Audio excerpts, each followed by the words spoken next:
Welcome to bowl season. It is that time. We have been waiting, but we can't wait any longer. The bowl games are going to kick off, and that means we need to know who's in and who's out. Spreads, totals, money lines, other crazy things you've never even heard of. That is what we're here to do at Odd Chopper, at Betting You. You guys have been with us all year, and we are now in bowl season, and we are going to give you every single game.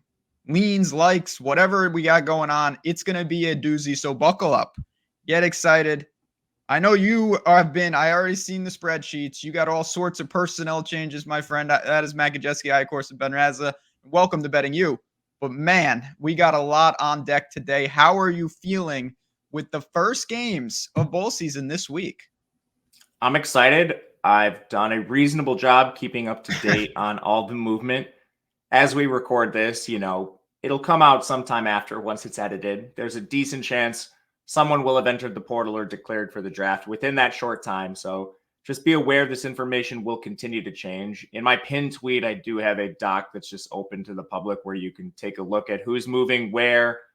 And there's a little bit of projecting because some of them are, projected NFL picks, but yeah, just trying to stay on top of it. And that's the biggest thing with bowl season, predicting who's in, who's out, and who's actually going to play for these teams. That is the biggest thing. These teams are going to look a whole lot different, and no one better than to give us that information than you. Right off the bat, a couple things that we need to tell you guys. One, we're going in chronological order. That's the only way to do this. We're just going in order. So I'm not saying Ohio is the best bowl game. It's not, but it's the first bowl game. So if you want to skip around, the timestamps are there. We're also going to have an exclusive deal in this show for Odd Chopper. That's going to be a great thing. And then, of course, you guys know the drill. Like, comment, hit us with everything that you got for this show. But enough of that. Let's get it started because we've got 41 bowls to get to. And we start with the Myrtle Beach Bowl. Georgia Southern and Ohio. Georgia Southern is a 3.5-point favorite. The floor is yours. Here we go. Georgia Southern is the side I like. And a lot of this is just going to come down to health, opt-outs, NFL draft stuff. NFL draft stuff doesn't really play a role in some of these games that we're talking about first, but Ohio did have a lot of portal departures. Right away, they lost both of their starting running backs. That was a platoon situation with O'Shane Allison and Say Bangura. Most importantly, their stud quarterback, Curtis Rourke, he was the 2022 MAC Offensive Player of the Year. He hit the portal. Miles Cross and Tyler Walton hit the portal. That was in addition to Jacoby Jones already being out at receiver. So they're now down 3 of their top 4. Basically just Sam Wigletz is back there. And they had already lost their backup quarterback, so now you're on a third stringer. On defense, Key Thompson at linebacker transferred. They have 2 other defensive backs who missed their most recent game due to injury. They've now had, close to a month to recover. So it's hard to tell whether they'll be back or not. But ultimately, you can see this Ohio team is just completely depleted, especially on offense, which I think is a huge problem against Georgia Southern. That team is way healthier. They really haven't had any departures in the portal. So that team with Davis Brin running the air raid should be at a huge advantage facing an Ohio team that already was 71st in coverage and now has a ton of weaknesses on the back end with some losses they have. And then really the only strength Ohio had on paper was their pass rush. They're 16th. That's not really a strength against Georgia Southern, who has an awesome offensive line and is 22nd. So the healthier team, the team that has more players just from the season, Georgia Southern, I think, has no issues throwing the ball over Ohio. And then if this gets to a shootout, which that's how a lot of Georgia Southern games go, third string Ohio quarterback, third string running back, one of your top 4 receivers. Like, how do they keep this close in a shootout situation? I was lucky to take Georgia Southern early on, but I still think you can play them here. So chalk one up for the Sun Belt to break the seal. Georgia Southern laying the points. Another Sun Belt team in the next game, Jacksonville State against Louisiana. The game's in New Orleans. It's down there. Jacksonville State, 3-point favorite, about a 60-point total. Where do we go here? Yes, a lot of these I took early. I'll try to give you actionable takes. Like the last one, I got Georgia Southern plus 2.5, but I still think you can play it at minus 3.5. This one, I only got Jacksonville State at minus 2.5, so it's very close to the current line, which I think is very, very playable. I like this more than the first one. There's a lot of motivation stuff for Jacksonville State. You've got like Zion Webb in his 7th year. This will be his last college game. And this team is pretty healthy. You haven't really seen any portal departures from this team, which was a surprise to me. I thought you might see some defenders go. But I mean, we're still talking about some pretty like undersized players that aren't really candidates to play at the Power 5 level. So that's, I think, good for this team. They have a solid offense, great offensive line, top 25 in both pass blocking and run blocking. That's a massive advantage against Louisiana's defense, who's 95th against the run. They have had some portal departures. A big one on defense that might not be talked about is Kendry Gant. He's their best linebacker, huge run stopper for that team. So a unit that's already bad just lost their best player. Louisiana, they've dealt with a lot of injuries throughout the year. Their top 2 quarterbacks are out. They also didn't have their center in their last game or their starting running back, Draylen Washington. Again, it's been about a month, so maybe some of these guys return. Certainly not the quarterbacks, but maybe you get your center back. But Jacksonville State plays solid defense too. 36th overall, 23rd against the run. Little worse in coverage, but Louisiana wants to run the ball against you. I think you got a lot of room for Jacksonville State to win this bet. Louisiana, just with their third stringer, we've seen a couple games now playing just down to competition. In their last 4, they lost to Arkansas State, lost to Southern Miss, which was brutal, lost to Troy, that'll happen, and then they beat Louisiana Monroe to finish the year. Their quarterback got hurt in that game. So I'll lay the points with Jacksonville State. I actually really like this number currently. Yeah, I'm a fan of Jacksonville State as well. You see it. It's taking a little pressure at 3, but I definitely think we can find it. 2 on the board, Miami of Ohio and App State, some teams that made it deep into their conference. We saw Troy and what they did to App State, but still a quality team, and they're the favorite here at 5.5. Again, we're going to shop these and see what we can find. Where is this game? It's in Orlando. Not that that really matters. Are we going to the Sun Belt or are we going to the MAC? This is a game I think we can keep pretty quick. The 2 biggest departures are on Miami, Ohio. Well, it's really just one. It's Avion Smith at quarterback. Yep. So he's gone. Brett Gabbert's already out for the year, which is huge. But Miami, Ohio, they've had a ton of guys announce they're coming back. So I made a list of potential defenders I thought would portal or maybe at least consider it, and none of them have. So I think this team's trying to win the MAC again next year with Gabbert back. Larvadane's coming back. I mean, their best defender, Matt Salopek, he'll be back. So it's tough to evaluate this team. I don't think they're going to be able to score on a third-string quarterback, but their defense should be pretty strong here. This team was ranked 20th in the country in overall efficiency. Of course, they play in the MAC, so take that with a grain of salt. App State, I think, will be the healthier team, and especially at quarterback, having Aguilar is a huge advantage over anything Miami, Ohio has. But they did lose Nate Noel to the portal. Fortunately, that's a strong position. A couple deeper receivers, Deshaun Davis, Milan Tucker. But, man, I just don't know how Miami, Ohio scores. So it's just a lean for me. I think you're looking at App State or pass. I also considered a Miami, Ohio under on their team total. That's not available to me yet, but I'm sure if you're in a legal state, you could probably find it. That's about it. It's just the quarterback situation with Miami, Ohio. Like, Ben, how do they score? I really don't. It's a 45.5 point total, and I think that might be generous, to be honest. Same. Yeah, I hear you. This could be an ugly game, and App State's defense is not a sieve by any stretch, so that's going to be an ugly one. This is right in my wheelhouse. The New Mexico Bowl. So New Mexico State playing in their state against Fresno State. You've got an interesting spread here. Again, competitive, but New Mexico State is a 3.5 point favorite. What are we looking at personnel-wise, and do you have a lean in this one? I wanted to bet Fresno State, but I've also kind of been betting Fresno State since Mikey Keene came back from injury. Yep. And he's just been, I don't know how, it looks like he's still playing through an injury, but, now they have the extra rest.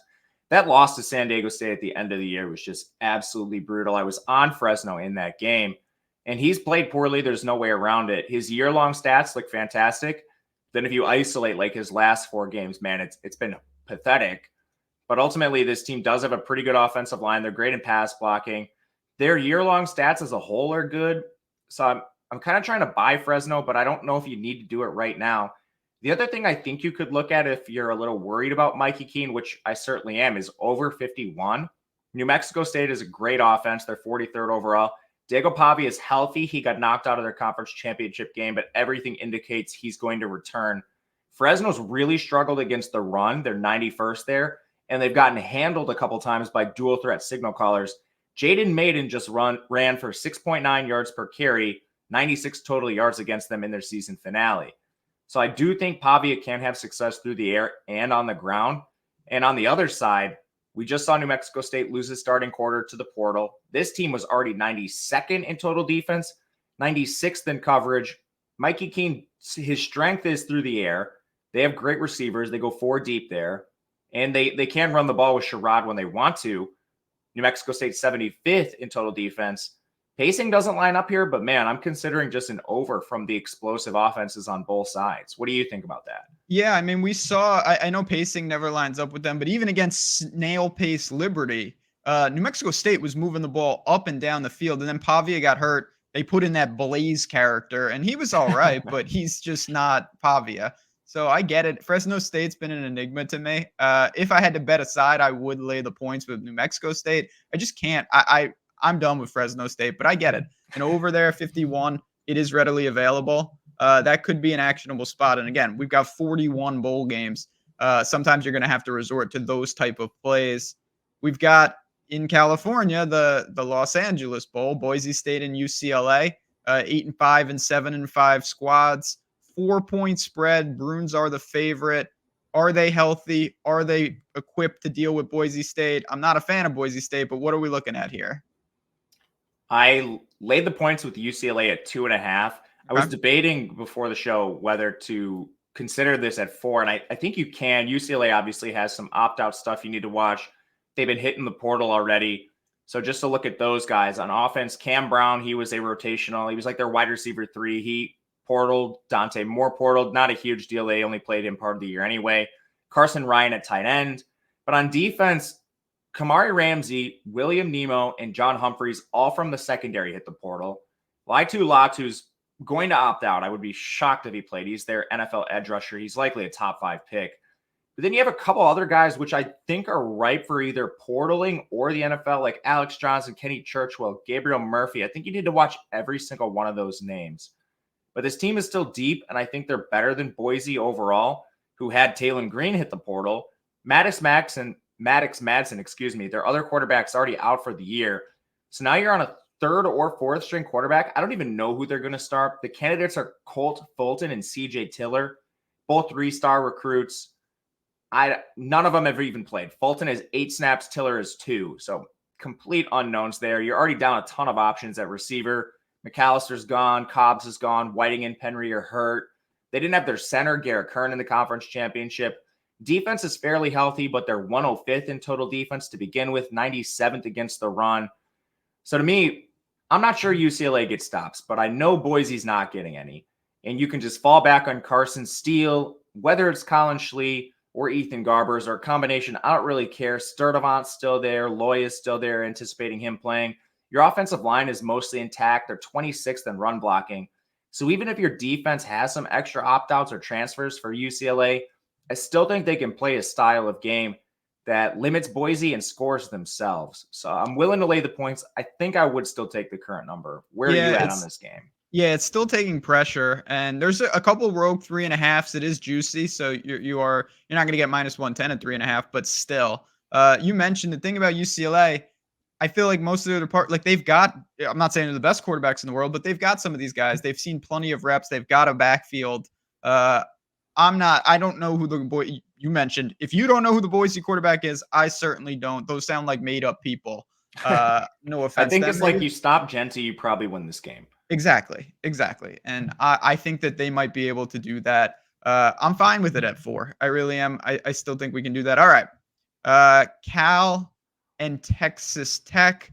I believe, yes, this is the last game of December 16th. So this is the first day of bowl season, and we're going to get these all out of the way. We've got 2 6-6 teams playing in the Independence Bowl. Again, not the best teams in the world. It is a competitive spread, though. Texas Tech is about a 2.5 to 3-point favorite, depending on where you look. Where do you go in this one? I think you take the 2.5s. I have a 3, which is the only bad number on my card so far. Okay. Which I'm very surprised by this. So I think the biggest transfer opt-out was Monroe Mills for Texas Tech. He's their left tackle. He hit the portal. They had a bunch of rotational receivers hit the portal, the biggest one being Miles Price, but nobody you're really worried about after that. So, I mean, can you patch the left tackle situation? It is a mismatch. Cal's 31st in pass rush. I will say Texas Tech is phenomenal pass blocking, 16th. So I do think this isn't that big of a deal. And then you also had Caleb Elams, or one of the starting edge rushers for Cal, hit the portal. Jeremiah Airby hit the portal too at corner. When I look at my power ratings for these two teams, I have Texas Tech significantly ahead. On defense, they're 87th. They're 90th against the run, so you basically just got to focus on stopping Jaden Ott. But Cal's defense is 106th. They lost their best defender, Jackson Sermon, way earlier in the year. Elam Zor, their best edge rusher, he hit the portal. Irby hit the portal. Like, I don't know if you generate as much pressure without these guys. They're outside the top 100 in every other major statistical category on defense. So if that's the case, man, I just have Texas Tech way ahead of this Cal team, who doesn't really have the room to lose these guys. Cal probably scores a little bit. They're pretty decent on offense. Mendoza's been good. I do like some of their receivers in Hunter, and I love Ott, but man, this Texas Tech team's still going to run the air raid. And for all the receivers they lost, you still have Eakin. You still have Dre McCray. You still have Jaron Bradley. Like, they're so deep at that position. I'm not really worried about the departures. So I'll lay the points. That's fine with me. I'm all about shorting Cal. Did it all year. Did it with their win total. It was grease. There's a lot going on. I lost that win total, man. That was just pure stupidity. But no, I'm with you. Texas Tech. And it has dropped again. There's some 2.5s. There are some 3s out there. So it's right in line, as you can see. Again, odd chopper. This is one of the many things we got going on there. And in a minute, after we do a couple more games, I'm going to tell you we have an exclusive betting you offer for just our loyal listeners. You will not find this anywhere else. I'm going to unveil it in just a couple minutes. But let's keep going. We're through day 1. Now we get to the Hilltoppers and the Monarchs.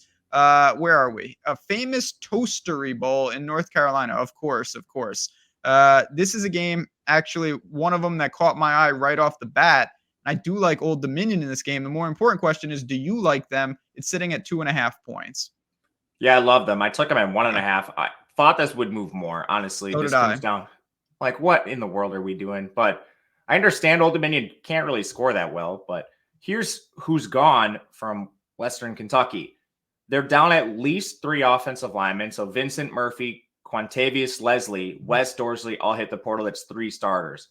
Mark Good missed their last game at tackle. So, I mean, I don't know if he plays. Maybe they're down 4 linemen. On defense, Upton Stout, your best safety, portal. Desmond Baker, best linebacker, portal. Tavares Springer, corner, portal. Talik Allen, your other safety opposite Stout, portal. Your other best linebacker, like 3 of your 4 best players, Upton Stout, Desmond Baker, Jaquez Evans, 2 are in the portal. Jaquez Evans hasn't played in weeks because of injury. Who is playing defense for Western Kentucky? So even, Old Dominion doesn't score well, but I mean, you're literally playing just a slew of backups for this Western Kentucky team. Just for quick reference, Old Dominion doesn't really have that many portals to worry about. Jordan Bly and Javon Harvey, that was your 3rd leading receiver, and Bly is just completely depth. They did lose a rotational D tackle, Devin Brant Epps, and a starting safety, Terry Jones, but just by far the more intact team here. I'll lay the points. Can't believe this is under a field goal still. Me neither. I don't understand this. You mentioned it. I thought Old Dominion, even if both teams were at full strength, had a real chance to hang in this game. And now you've mentioned the Western Kentucky's offensive line is in shambles, missing key pieces in that secondary. Old Dominion will make enough plays. 55.5 point total kind of shows us that they're expecting both teams to score at a healthy clip. I think that favors Old Dominion in this spot. Anything inside 3, and you can find it. We move to Marshall and UTSA. Got another, again, these type of games. This is the first game, though, that we've talked about where there's a pretty significant spread. Is that warranted? Should UTSA be a double-digit favorite as they currently are? Probably not, but so if you force me to make a pick in the game, I guess I would say UTSA. So I won't spend too much time on this.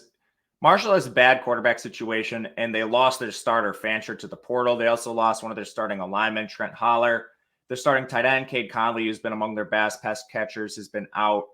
2 safeties have been out for this team as well, too. Dateon Smith and J.J. Roberts. That's injury, not portaling. But, I mean, this team is still awesome on defense. They're basically top 25 in every single major category, 17th overall. They're going to have a huge advantage with their pass rush against a shoddy UTSA offensive line, which has gotten Frank Harris killed multiple times. But this is also Frank Harris' last college game. Do we really want to fade him in that spot? Receivers are mostly healthy.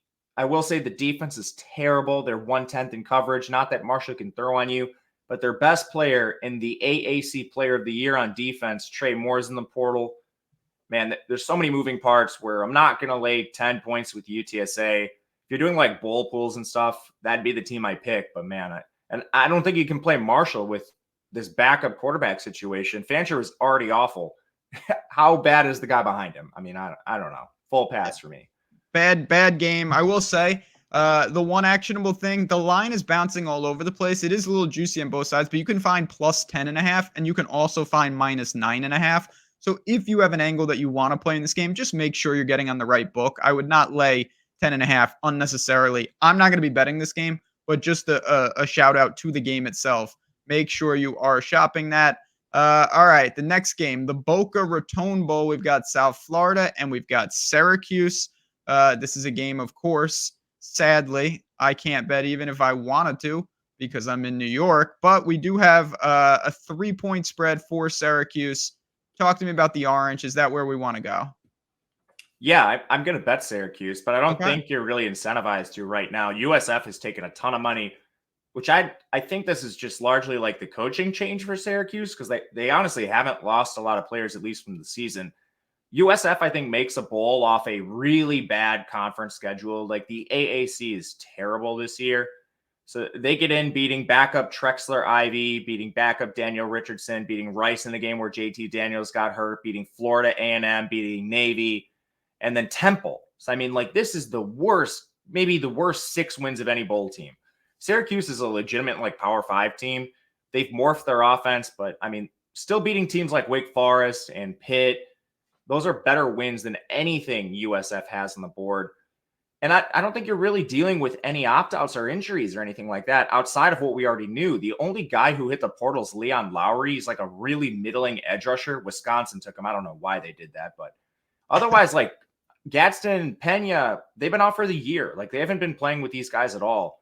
So this morphed Syracuse offense, which is using Dan Villari as, I don't even know, a wildcat quarterback splitting time with Schrader, it's gotten them some wins. And it's actually looked pretty decent. You still have LaQuint Allen. The receivers are okay. Your defense is 39th, and the only guy you lost was a rotational edge. I'm surprised Syracuse isn't taking money. The only reason I haven't bet it is because you might get like a 2.5 or something if it's not already available.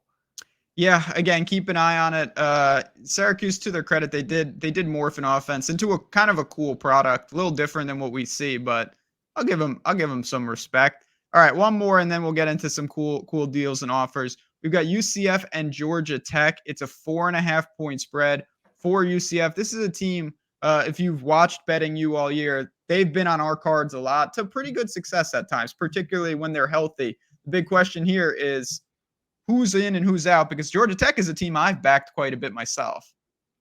Yeah, this is my favorite bowl game. Just from a viewing perspective, make this game a priority. A ton of players are still in the game. The major injuries and portal stuff for UCF is in the secondary. Jakari Henderson and DeJordan Mask, 2 players there, had season-ending surgery, so you won't see them. Corey Thornton, their best defender overall at corner, he hit the portal. And Jarrell Wilson at safety has been missing time with injury. No word on his status. That's really the only injuries or portal stuff you need to know. Unfortunately, just all in the secondary, which honestly probably helps the overall game from a viewing perspective. Georgia Tech, their main absences are also on defense. You had Keenan Johnson at corner and Kyle Kennard hit the portal. That's 2 of their top defenders production-wise. So I think this game actually has some shootout potential if it didn't already. 2 high-powered offenses, 2 awesome dual-threat quarterbacks with Haynes King, John Rice Plumlee. It looks like their skill position players are all going to play. So Javon Baker, Kobe Hudson, RJ Harvey, John Rice Plumlee, all project to play. Haynes King, Jamal Haynes at running back, all those receivers, all project to play. Good pacing. And you have, whether it's portal or injury, defense is not at full strength. I kind of like an over at 64.5. It's a ton of points. I wanted to hear what you thought, but man, I'm really debating actually playing this. Yeah, 64. I have no problem with an over. I struggle with the side just because, again, I really like these teams. I was hoping that UCF might have some opt-outs and I could actionably take Georgia Tech. I do lean with Georgia Tech. I really liked what they've done. I thought all their SEC transfers really gelled well offensively this year for them. It was just a volume play, and some of them worked out. It's a tough game, though. I think if I was backing anything, I'd join you on the over before I took a side. Yeah, I'm going to play this over. Wanted to hear what you thought. Yeah. Come on in. The water is warm. All right. I know I've said this like 3 times, but now I'm actually going to tell you what we got going on here because, of course, it has been an just unbelievable season. If you've been with us the whole year, we appreciate it. If you're just hopping in for the bowl games, we appreciate it. And lucky you, you're going to be part of this. We are going to give you, we are dropping an exclusive promo just on this show right now. I'm going to bring it up on the screen and I'm going to talk about it for just a few minutes here. Odd Shopper Premium, if you have not heard, we have combined everything together. So the picks, the Discord, the community that everybody loves, used to be separate. It's now all together with our tools. All those tools that you have seen, I'll probably display them at some point, but not just the shopping, but we're talking about market-based approaches, EV, arbitrage, parlay builder, all that type of stuff. It's all in one package now. And if you want this, if you want to test it out, if you want to see, you have until Saturday. Again, once the games kick off, this is going away. But if you're watching this, 50% off your first week or month. Doesn't matter if you've been there before. Use the code CFB2023. So you go to OddShop. The link is below. You click that link and you subscribe. When you get to checkout, just type in CFB2023 and watch your payment go down. You're talking about a couple bucks a day. You get to test drive all those tools. You get in our Discord. You get those picks. Get to talk through everything. It's a great deal. It's a great opportunity. We will see you in there. Couldn't be more excited. And it's just a thank you for everybody. This is not going to be something that's company-wide or anything. It's just for people watching this show. If you're seeing it, take advantage. We'd love to have you as part of the team. Let's keep it going because we've got so many bowl games. We're doing good. We go to this. Now, this is a cool bowl. Duke and Troy. Troy's a 7.5-point favorite. I have a feeling that's personnel related. Talk to me about who's in and who's out in this game. Yeah, Duke's missing a ton. Riley Leonard at quarterback, hitting the portal. Jordan Waters at running back. That's a position of depth, so don't really worry too much there. They've had a ton of injuries on the offensive line. Scott Elliott and Justin Pickett, 2 interior guys, missed their last game. No idea if they'll be back. And Graham Barton, he projects to be a first-round NFL talent at least. I think maybe day 2. But, I mean, this is a guy that is at least getting first-round hype. I think there's a good chance he opts out of this game. On defense, Miles Jones at corner has been out for a while now. He's their best defender. You then had Dorian Mossy at linebacker, Jalen Stinson at corner, Aeneas Peebles on the D-line, and RJ Oben on the edge hit the portal.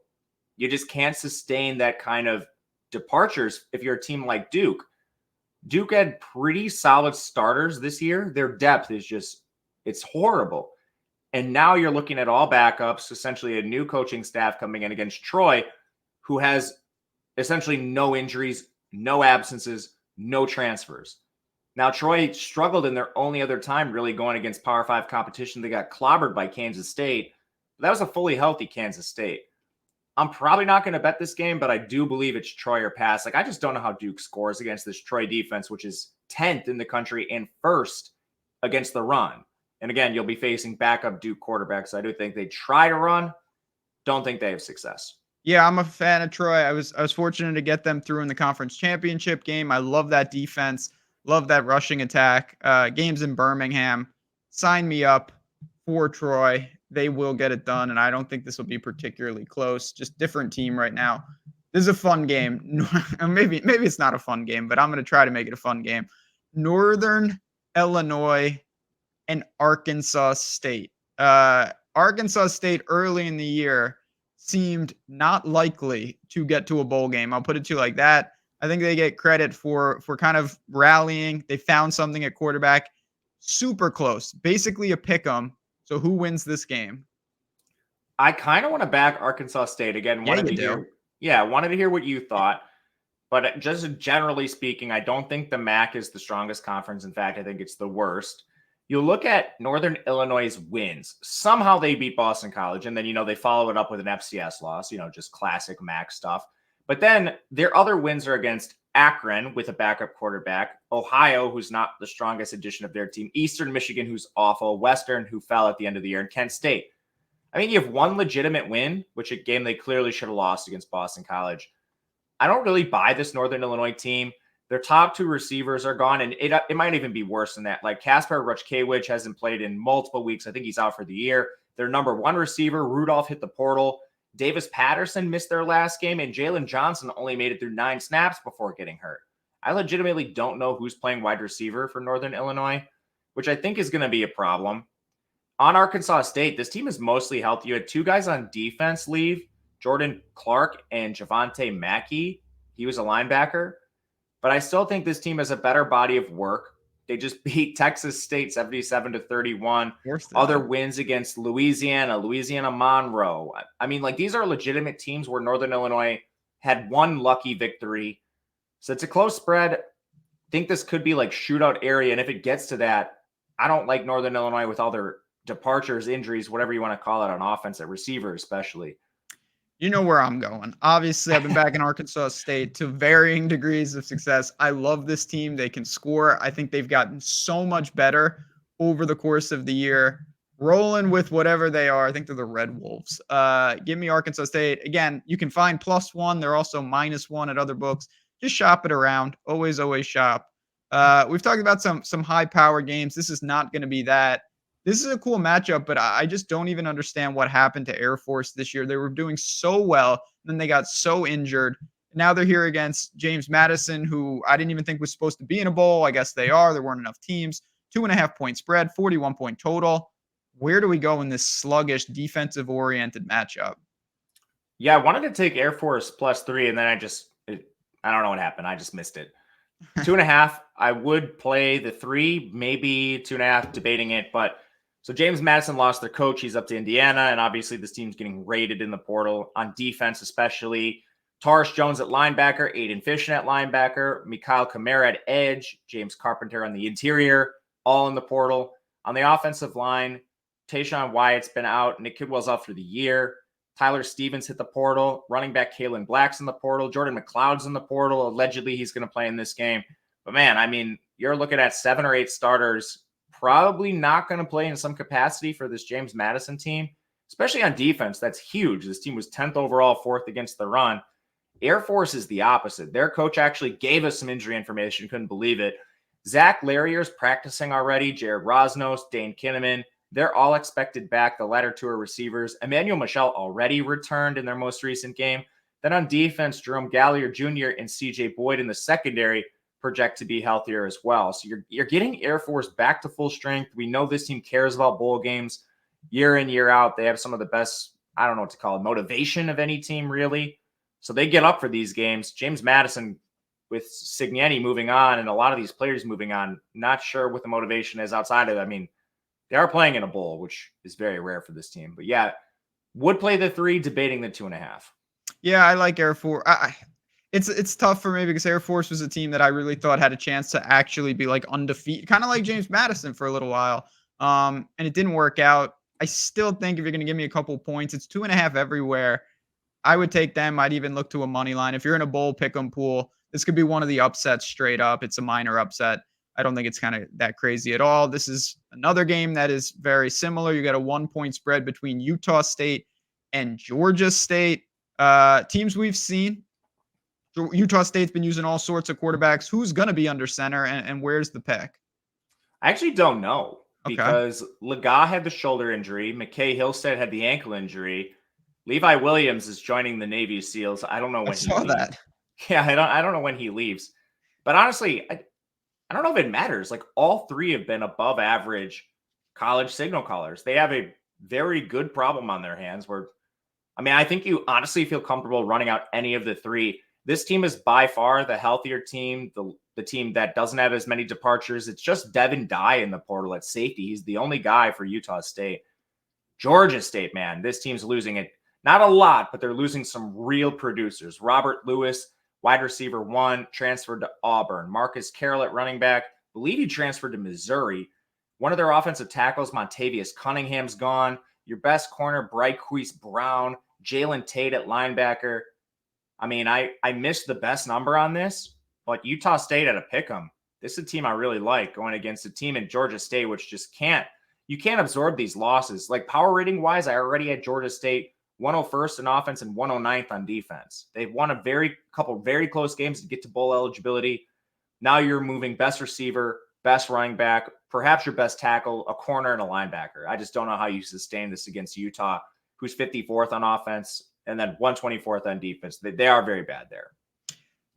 I'll roll with Utah State. No problem with that. It's a team you mentioned. It is a good problem for a team of that level to have capable signal callers like that.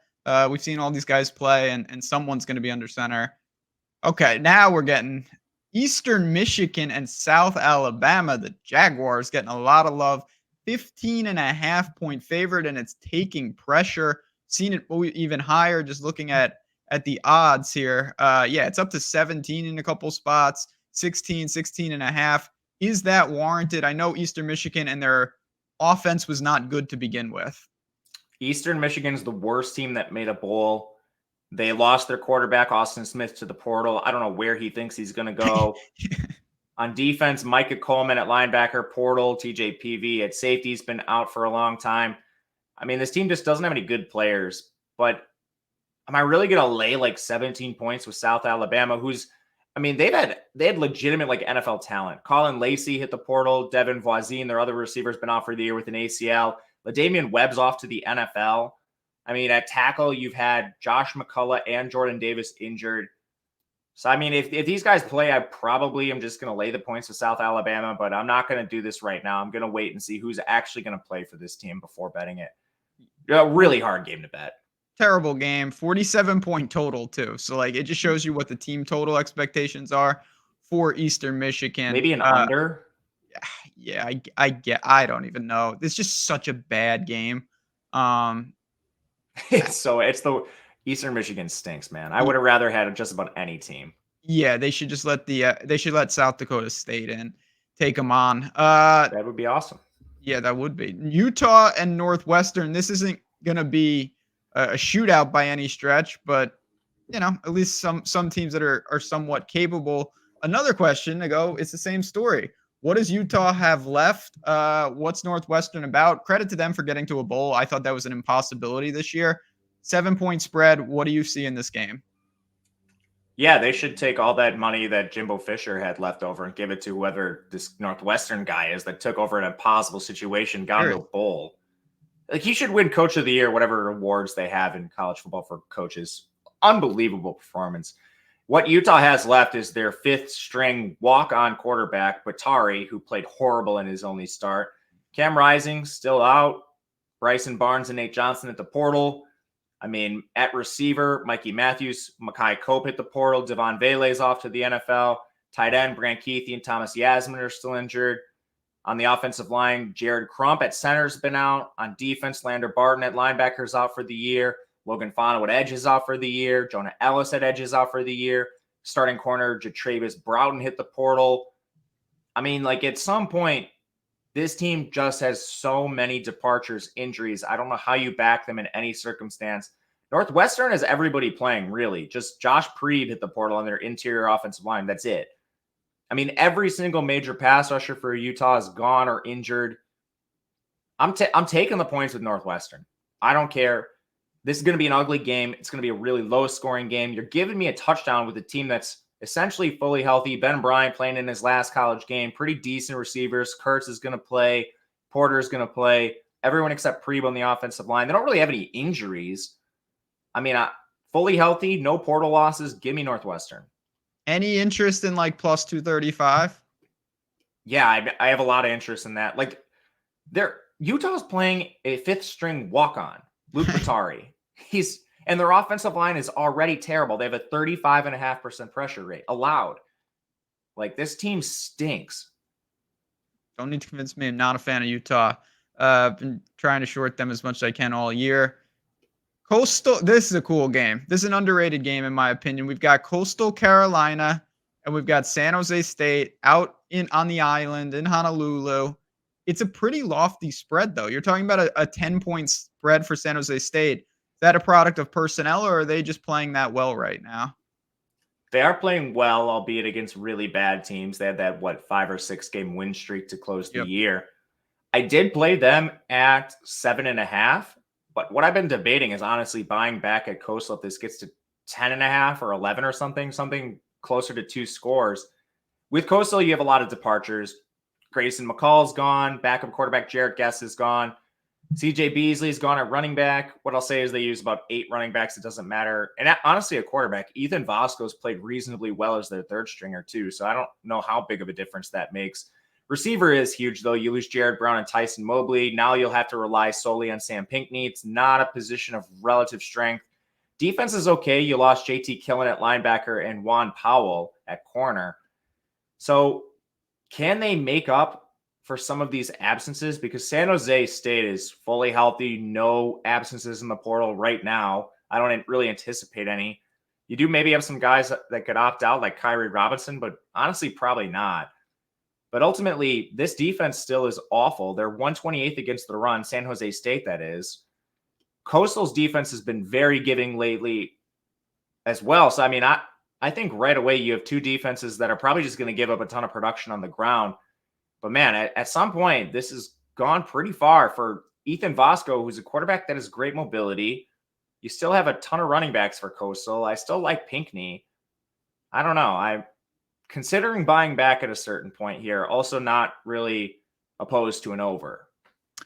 Over kind of caught my eye as well. You mentioned that run defense. I think San Jose State will move the ball. 53.5, minus 112. And again, plus or minus shop it on Odd Chopper. I'm on board with that. Tough game to bet. I would take the points. I think, even though, I don't know, I go back and forth because I've been back in San Jose State. I thought they were the best team at the end of the Mountain West. They just didn't get a chance. So a little tough situation there. Oh boy. I don't even know. You know, Bowling Green, if you would have told me they only had like 2 wins, I wouldn't have said anything. But apparently they won enough Georgia Tech like upsets to find themselves in a bowl against Minnesota. I don't know if that's a punishment or a reward. It's a 38-point total. Oh man. What do we do here? It's a 4-point spread. Good for Bowling Green for getting here. I actually love this game from a betting perspective. I can't believe Minnesota's -4. I would lay this through like 7. I know it's going to be a slow defensive type game, but man, Bowling Green is rotating quarterbacks with Camden North and Connor Baz. Like, they're both bad. You've had a couple guys hit the portal, like Terrion Stewart at running back hit the portal. That's big for them. He's one of their best players on this team. Nick Mosley also hit the portal. On defense, Jalen Husky, I think he might be their best overall defender. He's a corner. He's gone. He hit the portal. You already didn't have Demetrius Hardeman at edge. Trent Sims at safety. He's missed their last couple games. Like, Bowling Green can't sustain any losses. If you have even a couple, I think it's impactful for this team.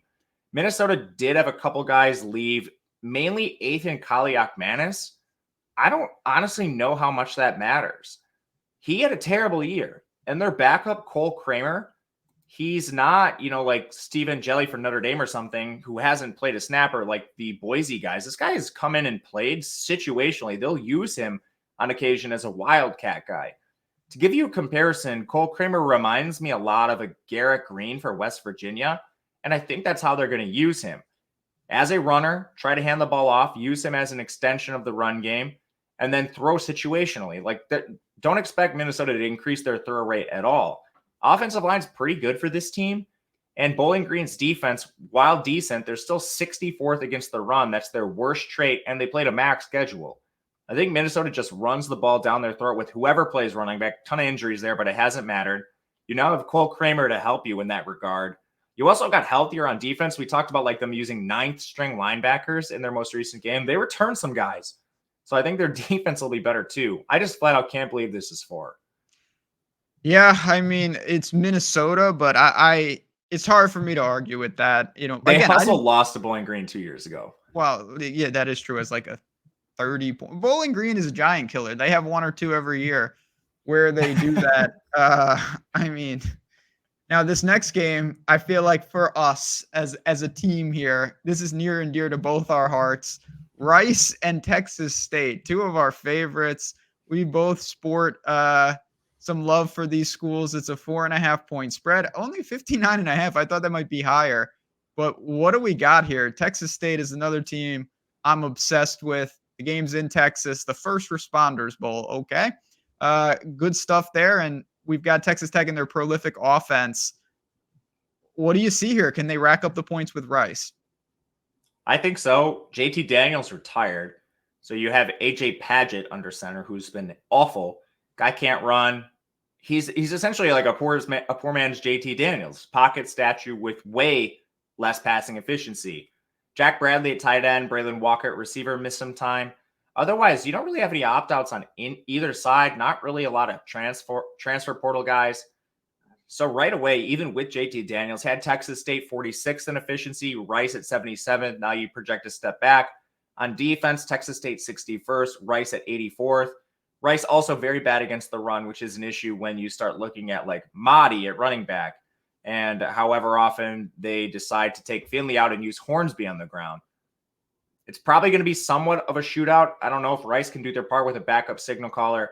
But yeah, we know Texas State's going to score points. I love them in game environments like this. I think 4.5 is fine. I don't know if you need to bet it now. I wouldn't be surprised to see Rice take some money, but I also don't think this gets out of hand. So maybe you wait, but I like Texas State. I'm with you. I'm certainly going to be backing my guys. They'll be ready to go. Prolific offense. We're starting to get to some more games where we've seen these teams quite a bit. And UNLV and Kansas, two teams that have been on the card at various points this year.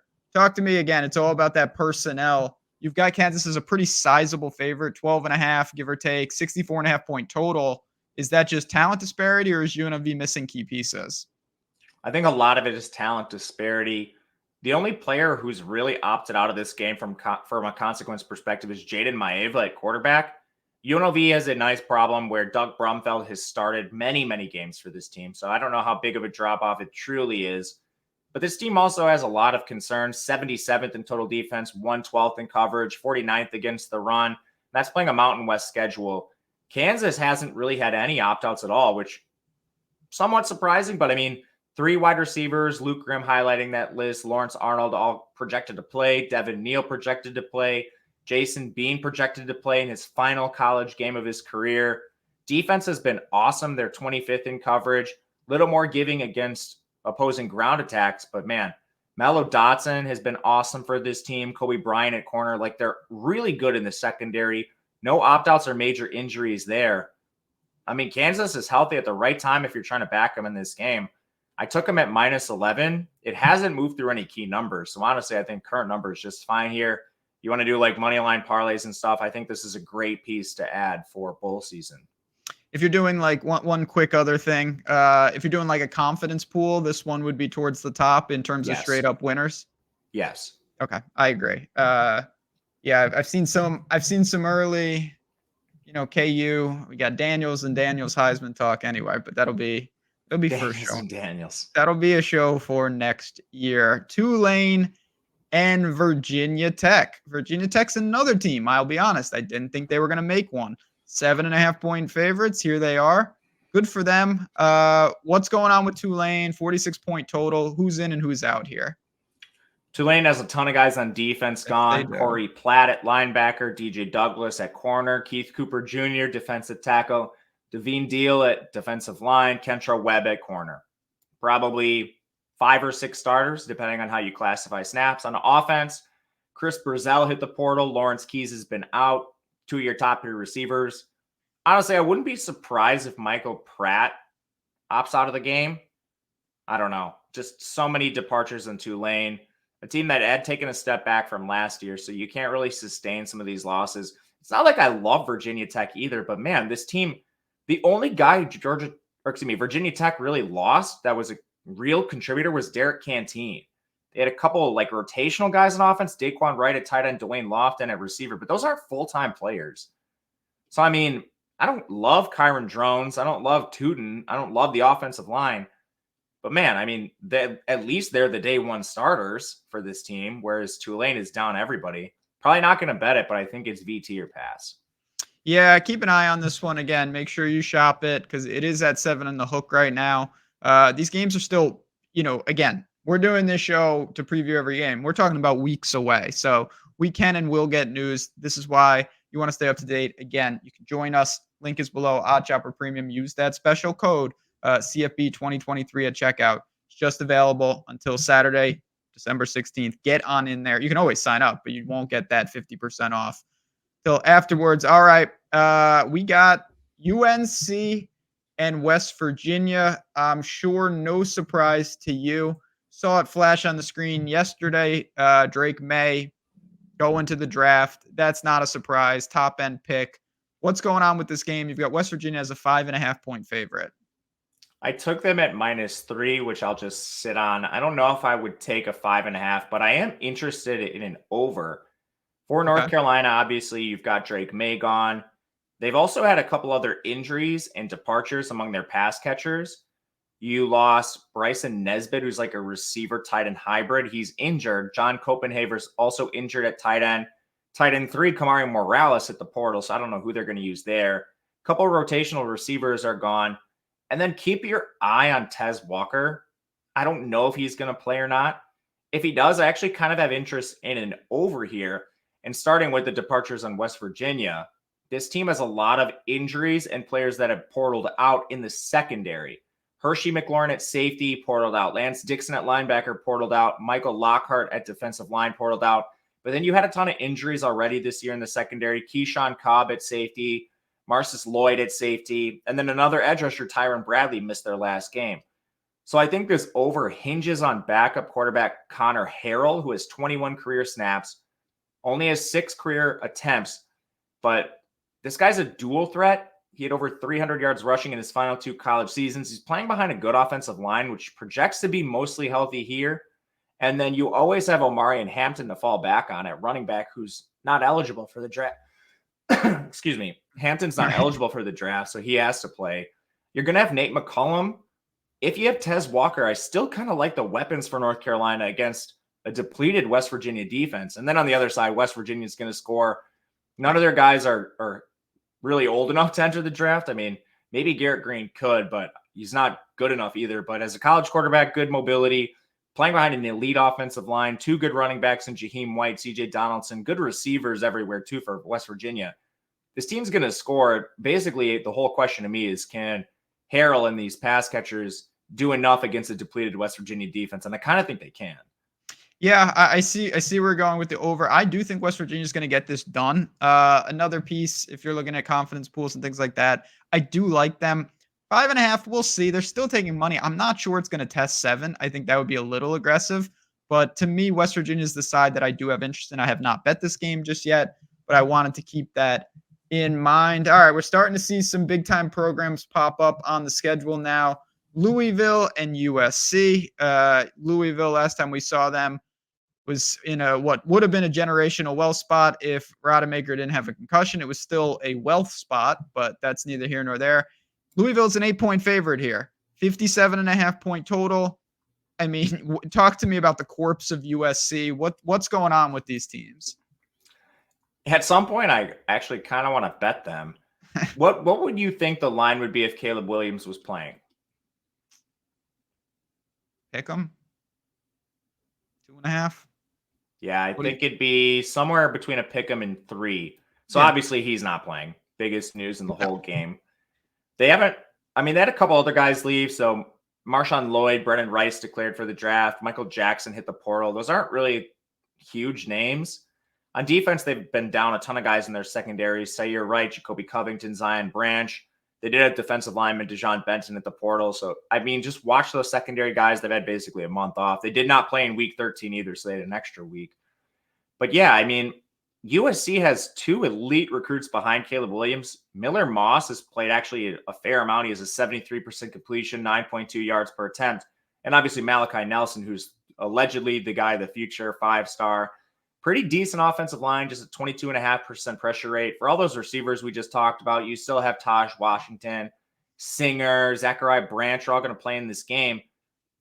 I mean, the defense isn't good for USC. We know this, but if they can manufacture enough offense with 2 really good backup quarterbacks, elite skill position players everywhere, like at what point is this too far in favor of Louisville? I would also say Louisville hasn't had any opt-outs. It doesn't mean they won't. Plummer, I think, plays, but watch Jawar Jordan, watch Jamari Thrash. I mean, there's good edge rushers for this team. Ashton Jalot, Stephen Herron, Jarvis Brownlee. I wouldn't be surprised if some of these guys leave. I don't know if it's going to happen. I wouldn't say it's likely, but Louisville hasn't had it yet. I think they could see 1 or 2 leave for the NFL or hit the portal. So it's kind of USC or pass. I'm also interested in the over, assuming these quarterbacks can be halfway decent. You don't need to be Caleb Williams against Louisville's defense, who's shown cracks. I mean, they played in a horrible ACC conference, and they played the easiest schedule of any ACC team. Yeah, I'm no fan of Louisville. I do not like this team. I don't think they should be north of a touchdown. USC, they got all sorts of problems, but one thing they never have problems with is they've got depth with elite recruits at every position. So maybe some of these guys will be ready to go. At 8, I am interested as well. All right, one more game, and then we'll get to the next slate of games on the 28th. But we got Oklahoma State and Texas A&M. These are teams, again, various degrees of problems. Oklahoma State really rallied in the middle of the year. Texas A&M, mercifully, that era has ended. It's a 3-point spread. Who's in, who's out? Talk to me about this game. Okay. I played Oklahoma State +3. I might buy out of it. Okay. So it hinged on all the departures, injuries for A&M. You had your top 2 quarterbacks, Max Johnson, Wegman, portal and injury there. Evan Stewart at receiver, portal. Jake Johnson at tight end, portal. Chase Besantis, interior offensive line, portal. Aeneas Smith, injured hand. None of those guys on offense are playing in the bowl. On defense, here's who's all hit the portal for this team. Deuce Harmon, Tyreek Chappelle, Walter Nolan, LT Overton, Fadil Diggs, McKinley Jackson. He declared for the draft. So those are all players that are injured or portaled or NFL draft. I mean, that's almost your entire defense. It's like 7 starters. Your top 2 quarterbacks, a starting offensive line, and 2 receivers. The only problem is Oklahoma State's had a couple departures themselves, and I think the biggest one is Ollie Gordon's rumored to have hit the portal. I haven't seen that officially cross my timeline, but the sources are pretty good there, so I don't think this is just smoke. If that is true, I think I'm just buying out of Oklahoma State straight up. I think Bowman's fine. The receivers that have hit the portal aren't contributors like Bray and Blaine Green. They're now bench receivers after their injuries. They just lost their spots. So, I mean, Oklahoma State's healthier. They have by far more of their starters. But if you're going to take Ollie Gordon away from this team, I don't know if you can back them. And plus, like A&M has some of the best recruiting classes stacked in recent years, too. They do have depth.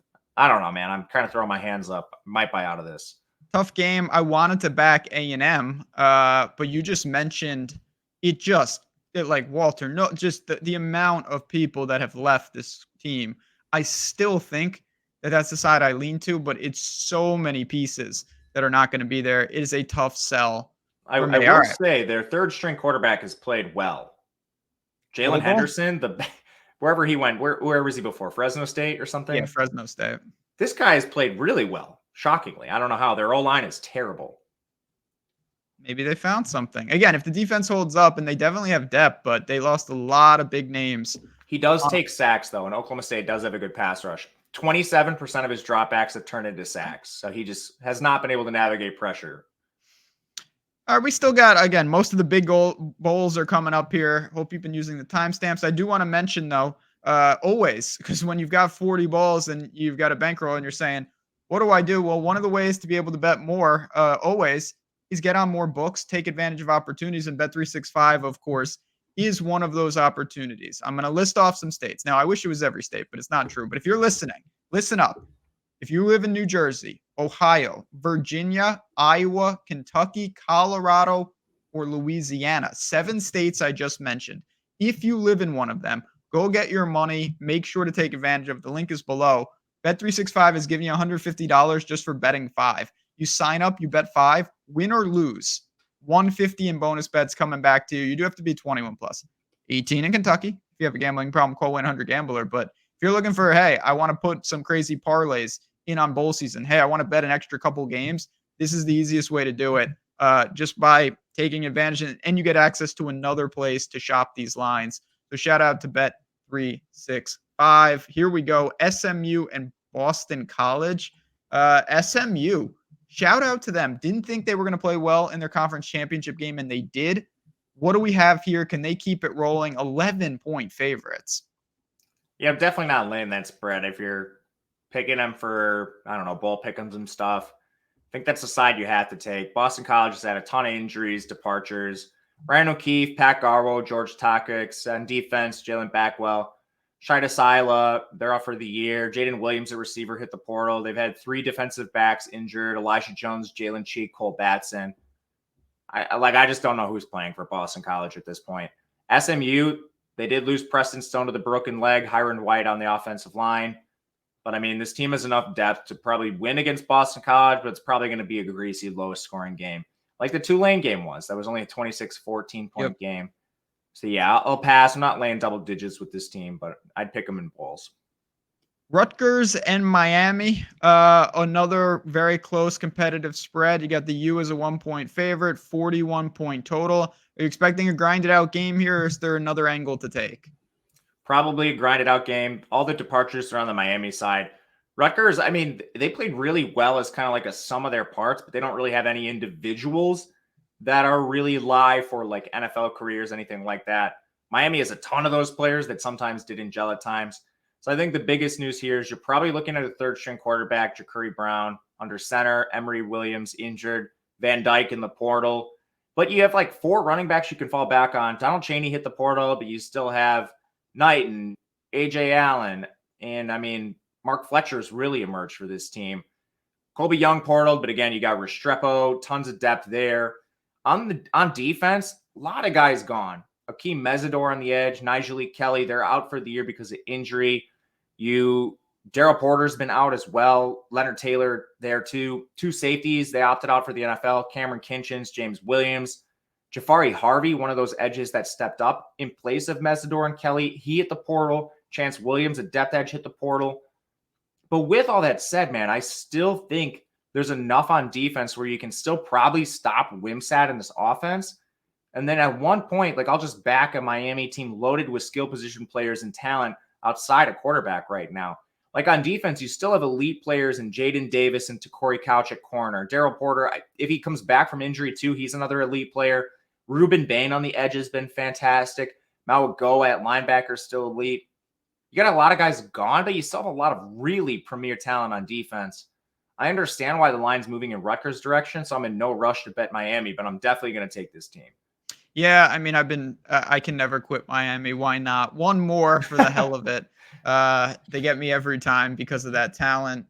We got NC State. This is another team that screws things up for me because I really don't like them against Kansas State. A 3-point spread here, 47-point total.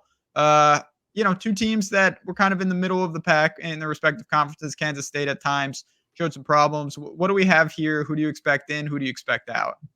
I'm going to bet Kansas State, I think. I don't anticipate doing this quickly because I don't think you need to.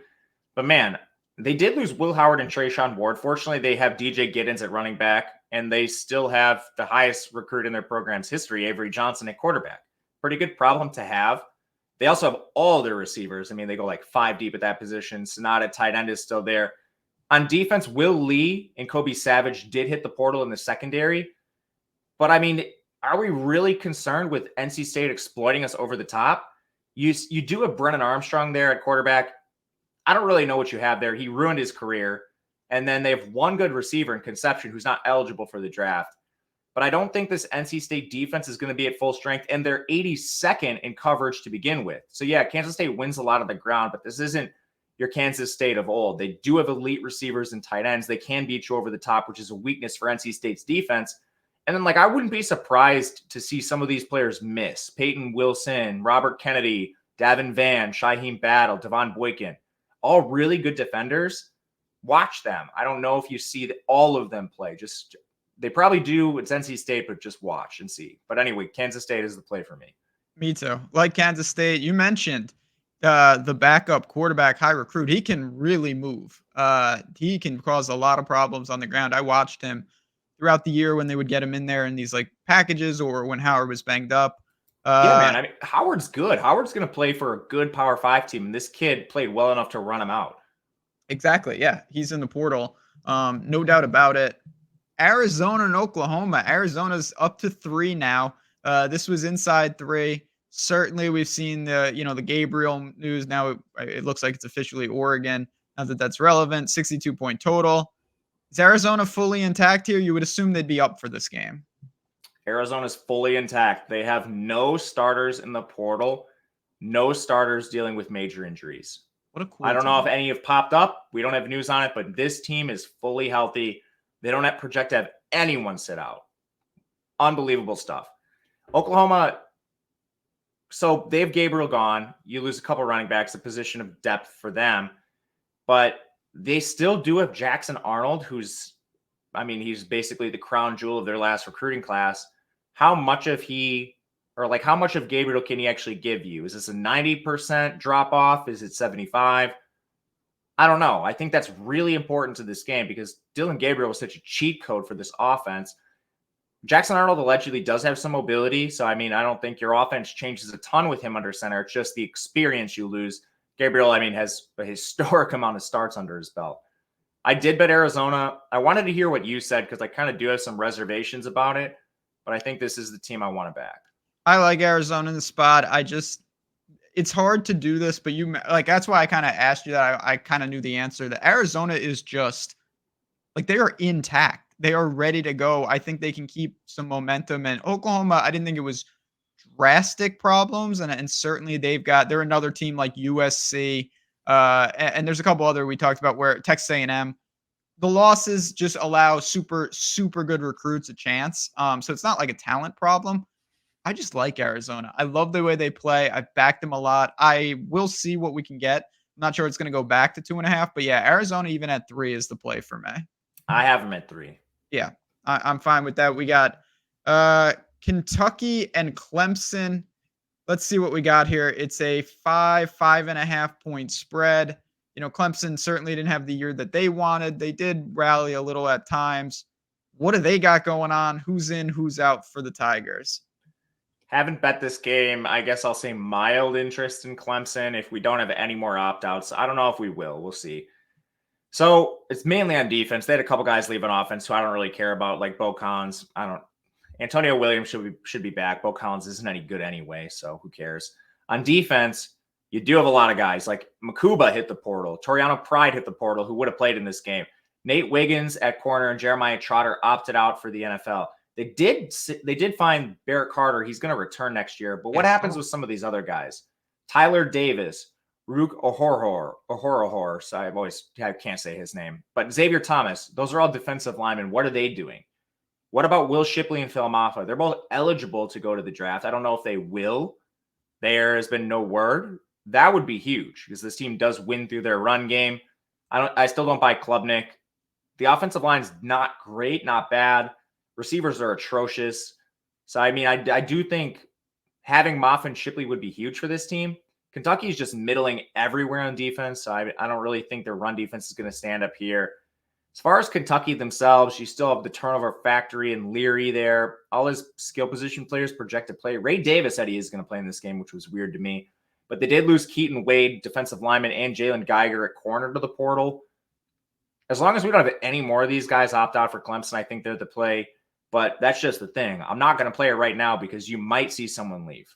Yeah, again, these games are certainly, we're talking about a couple weeks away. So keep an eye on it. I do think there are some spots that you can actionably get down right now, but that is, I'll just keep saying it, why you want to be part of our communities. Keep on it. Matt_Gajewski on Twitter at JazzRazDFS. Tweet us. We'll certainly be around as the games grow closer. All right, I got to ask you, I kind of asked you this before the show, and you said to me, Notre Dame is in shambles too, because at one point, Oregon State's coach, I didn't think he was going to leave. I was wrong about that. Not that anyone cares. He goes to Michigan State. It's a mass defection. The spread balloons, and now it's all the way inside 7. So what happened to this game? And obviously Notre Dame is not going to be at full strength. Sam Hartman opted out of the game. This team is a horrible offensive coordinator, so they're just hemorrhaging high recruits. Mitchell Evans at tight end tore his ACL. Their backup Holden Stas at the portal. No idea who's playing tight end. At wide receiver, they've now lost Rico Flores, Chris Tyree, Braylon James, and Tobias Merriweather. Those are, Tyree, formerly a running back, but otherwise that's 4-star receivers that are better. You also lost Zeke Coral on the offensive line to the portal at guard.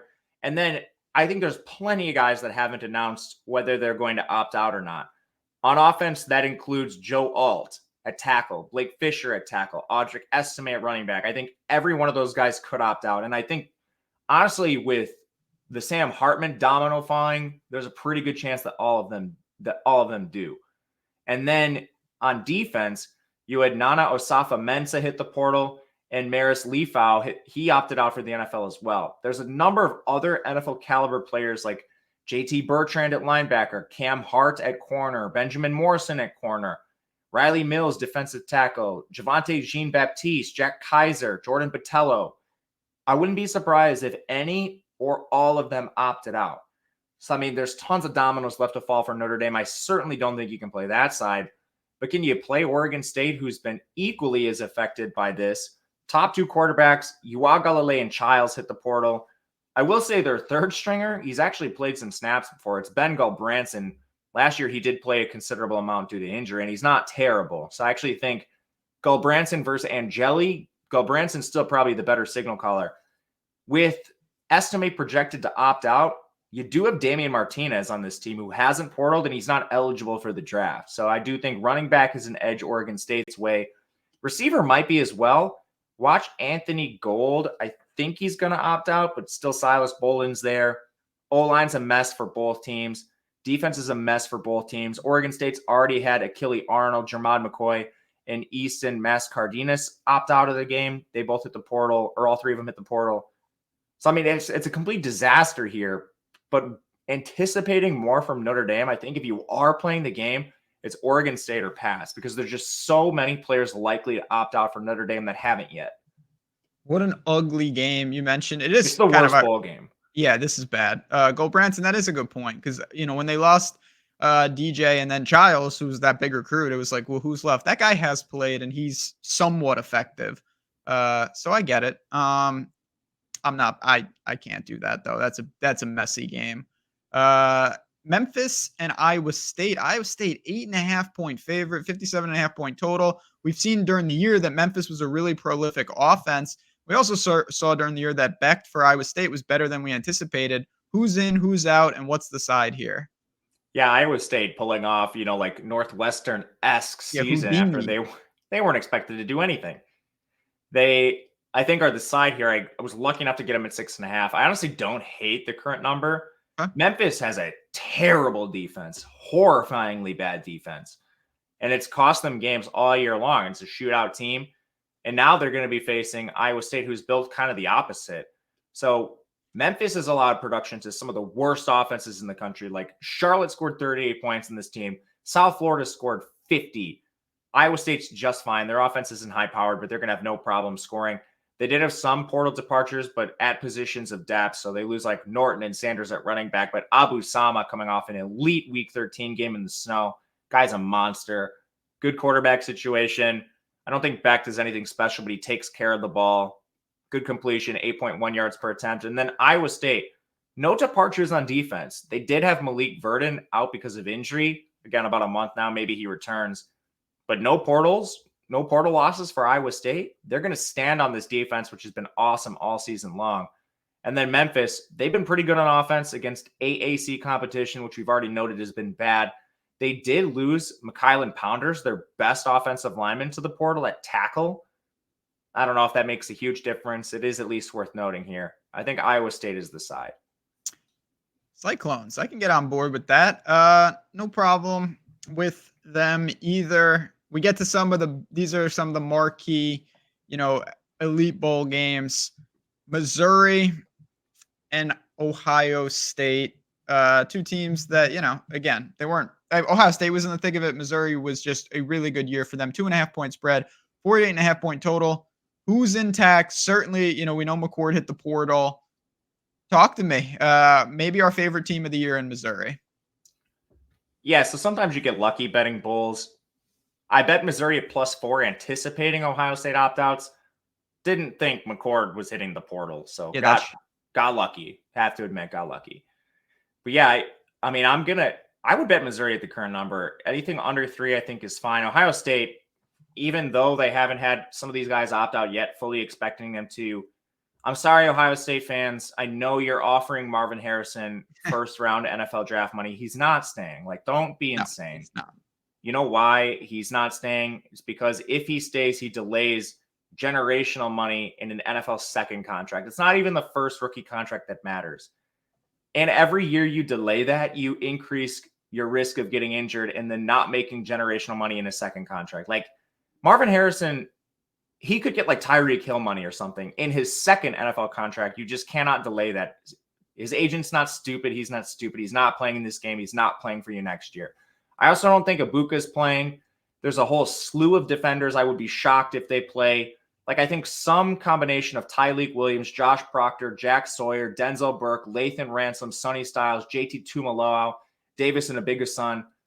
I think at least half those guys opt out, if not more. So, I mean, that was what I was anticipating when I played Missouri +4. Those names haven't announced yet. And then already on offense, you mentioned McCord and Fleming. They hit the portal too, so even more opt-outs. Chip Trayanum, portal. Mayan Williams is out for the year with injury. What we can say about Missouri is this team is going to have much better health and player availability. Their best player, Luther Burden's a sophomore. He can't hit the draft this year. Brady Cook's not going to hit the draft this year. So that immediately stands out. I don't think Cody Schrader is good enough to opt out of this game for the draft. He had an awesome season, but he's still kind of like a grinder running back who doesn't really profile as an NFL high draft pick. I mean, Theo Weiss is not going to opt out of this game. Mookie Cooper's not opting out of this game. Your offensive line is solid. You don't really have much. Like, maybe you lose Javon Foster, a tackle, but man, this unit should be mostly intact. Defense is pretty good. Maybe you have some worry about Chris Abrams-Drain and Enos Rakestraw. But, I mean, now you're facing Devin Brown, backup quarterbacks. I'm anticipating Missouri being way healthier and active in this game versus Ohio State. So that's why I still think the current number is okay. Just real quick, who's the Ohio State quarterback? Devin Brown. Any thoughts? Well, he was in a competition with McCord, allegedly. Like, I think most people assumed it was McCord all season long. But Day at least kept the charade that it was a competition for most of the offseason. His efficiency numbers are fine. He's just barely played. So I don't know. 1.8 yards per carry, 54.5% completion, 9 yards per attempt. He'll now be throwing to, I guess, Carnell Tate and whoever else. But yeah, it's pretty rough sledding. We go to the Peach Bowl. We got Ole Miss and Penn State, a 3.5-point spread for the Nittany Lions, 49-point total. What do we got here? We know Penn State, again, disappointing in the biggest games this year. Are they missing some dudes? Ole Miss, they battled in a tough SEC East as they always do. What do you got going on? Or West, I should say. What do they got going on? Yeah, I wanted to ask you what you thought about the Penn State opt-outs because they just lost Chop Robinson so far. But on defense, wouldn't be surprised to see any combination of Kevin Winston, Adisa Isaac, Kobe King, Kalen King, Daquan Hardy, or Jalen Reed opt out of the game. And then, of course, I'm not expecting Olu Fashanu to play. So, I mean, I think it's either you bet Ole Miss now, anticipating some guys leave, and then you probably look at line movement, or you just pass. Like, I don't want to bet Ole Miss at a stale, like, say a lot of those guys opt out for Penn State, and then you get it close to a pick 'em or like +1 or +2. I probably don't want to play Ole Miss at that price. But how likely do you think it is that these guys opt out? Because I kind of want to play it in anticipation. So I'm with you. I like 3.5. And the thing is, it's kind of like what you said about Ohio State's defense. How confident are you that, say, I'll just take Jack Sawyer opts out? I don't know, maybe somewhat confident, but how confident are you that some of them opt out? Like, very confident. I feel the same way about Penn State.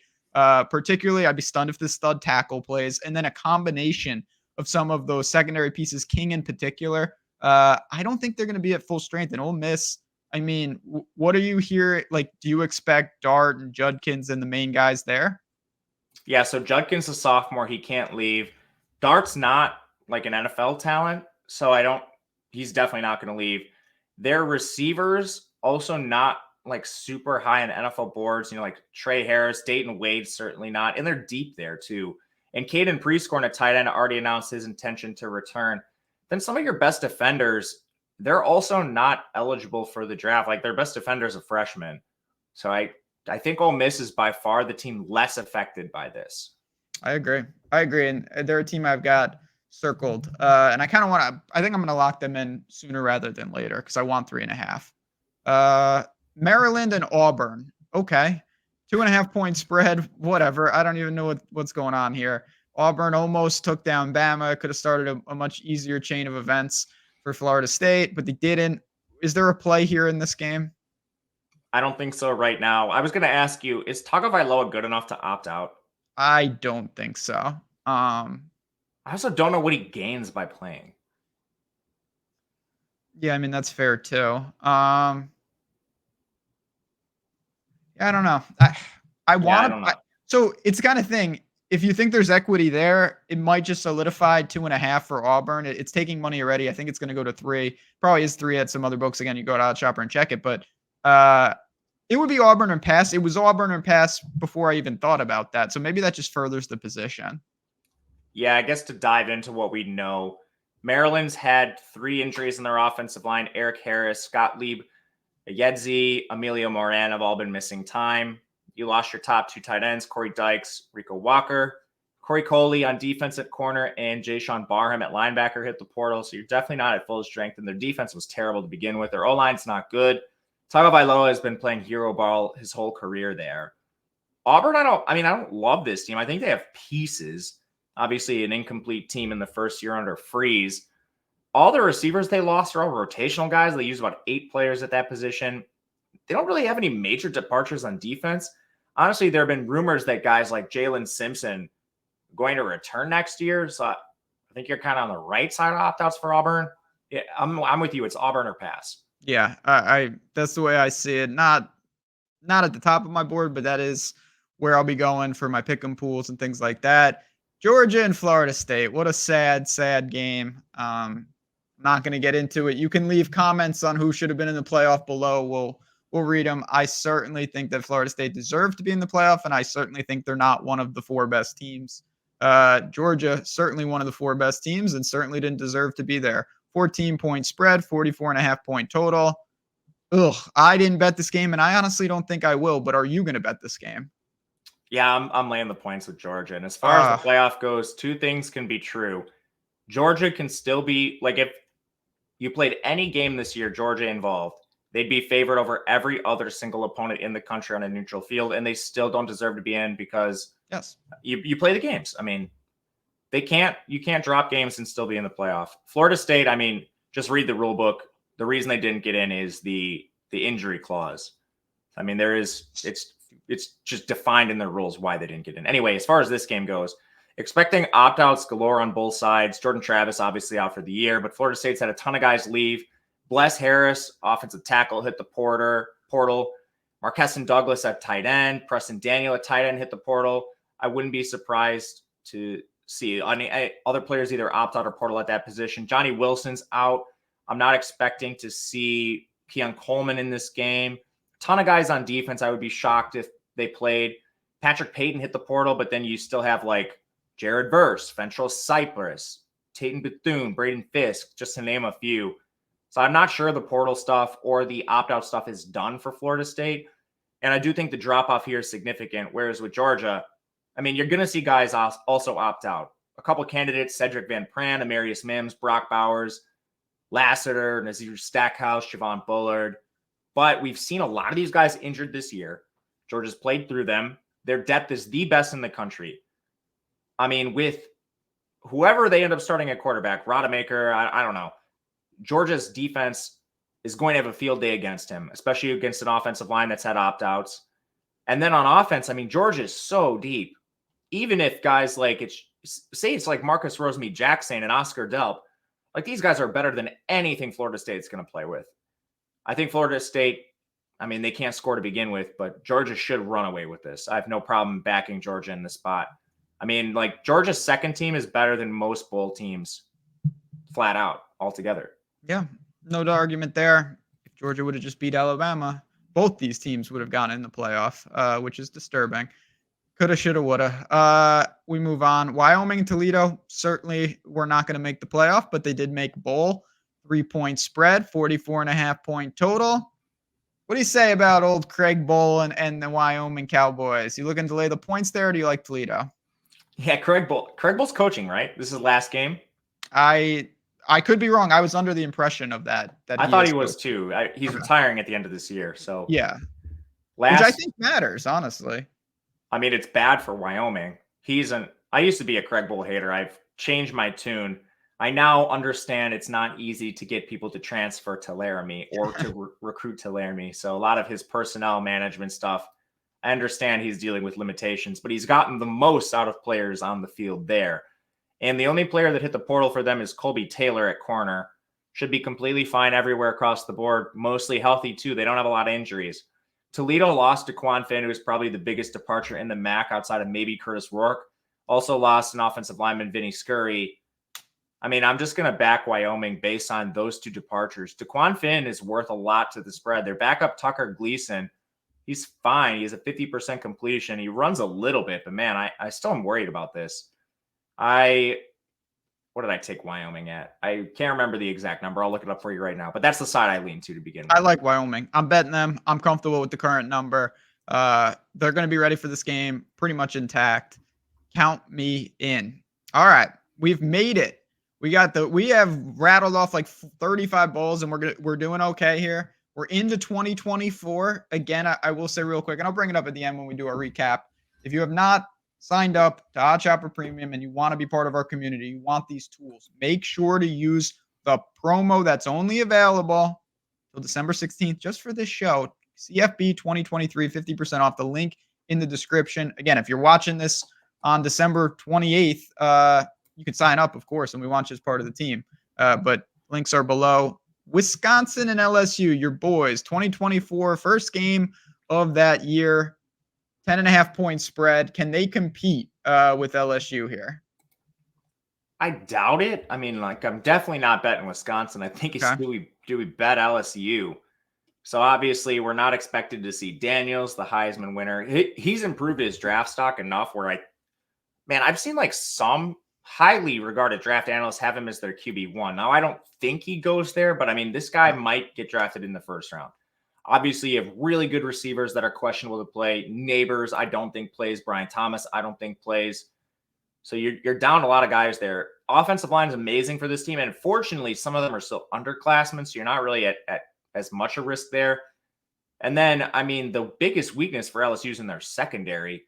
And you're still not going to have Greg Brooks, Deuce Chestnut, or Denver Harris. They're not going to play. I think their status with the team is in doubt. We'll see what they do. They're pretty decent up front. I mean, Harold Perkins is not eligible for the draft. This pass rush is still going to be fairly intact. I know Wingo and Mason Smith in the interior probably don't play, but pretty decent edge presence for LSU. Wisconsin does not have Ches Malusi or Braylon Allen. They lost Chimere Dike and Skylar Bell to the portal. Offensive line is decent. They don't really have any opt-outs on defense, but that unit has just been middling at best. I mean, when you look at the replacements for LSU, these guys are still awesome. I mean, I heard people talking about Nussmeier potentially being a Heisman candidate for next year already. Playing behind an elite offensive line, 6 or 7 running backs you could use, highlighted by Logan Diggs. You still have Kyron Lacey, and all your receivers are 4 and 5 stars. So it's kind of like, you know, the Ohio State Bowl against Utah 2 years ago, where it's the first time you see Marvin Harrison. We have no idea what he is. But as a 5-star freshman, there's a pretty decent chance he's good, especially when you're competing with Neighbors and Brian Thomas for snaps. It makes sense why you're not on the field. I don't know. It's LSU or pass for me. I'm debating actually playing it. I haven't played it. I'm not sure I will. I'll keep an eye on it. Certainly if it bounced to 10 or 9.5, I would. I don't think that's going to happen, though. Again, I'll shop it. Keep an eye on it. One spread that has moved is this. Liberty gets their chance against Oregon. I like this over. I'll get right to it. But it's 17.5 now. That's a lot of points. Is it warranted, or do you think that, you know, Salter and this team can keep up? I definitely think you're dealing with more opt-outs on Oregon. I bet the over too just right away. You got me in on this on like day one of bowl season. You're like, look at this over. Looked at it, took it, just lock it in. I mean, so Oregon, Bo Nix is playing the game. At least he said he is, which is wild. So, I mean, that's huge, especially for the – even if, like, Troy Franklin opts out, because Bucky Irving did opt out, but, I mean, you still have depth at running back. Like, I think Jordan James is just fine as a replacement. But say, like, Troy Franklin opts out or something, like, having Bo Nix is awesome. And they have a lot of depth there. They already ran 4 wide receivers a ton this last year. So I think Oregon does their part. Liberty is a fine defense for a team that's G5. But then this Oregon defense probably is going to have some opt-outs between Evan Williams, Brandon Dorless, Kyrie Jackson, who's already opted out, Jordan Birch, Steve Stevens. I mean, I think you're going to lose some guys there. And Caden Salter, yeah, he's playing at Liberty, but this is a former 4-star, initially played at Tennessee. Not going to see any opt-outs for Liberty. They're just not good enough, but good pacing, defensive questions on both sides. Yeah, man, I'm all in on an over. Yeah, that's my play. If I had to take a side, if you're in a pick and pool, I would take 17 and a hook. Just a lot of points there, but I don't really want to mess around with that. I think there are better spots, as we just talked about. Last game before the games, we've got Tennessee and Iowa, 36.5 point total. Am I missing something? I mean, I know it's Iowa, but like, how is Iowa going to even? I'm no fan of Tennessee. Let me put it like that. But Iowa against anyone competent seems to just be walloped. Is that what you see here, or is Tennessee going to be dragged down into the muck with Iowa? I don't know. I'm hesitant to bet Tennessee. They just had so many losses in the portal already, and I don't know if it's done. And which is tough. I mean, like NFL draft opt-outs, I think are a little easier to predict than portal opt-outs. So like Wesley Walker, he's been missing time. And then for portal guys, you already lost to Marion McDonald. You lost Danico Slaughter. There's a couple others. Their offensive line is completely depleted. Like Andre Karich has been gone. Javonte Spraggins is out for the year. John Campbell missed time. You have no receivers. Brew McCoy's done for the year. Dante Thornton's injured. A number of other players on defense have been out, like Arian Carter at linebacker, who was playing really well as a freshman. He's been out. So I just don't know who we see for Tennessee.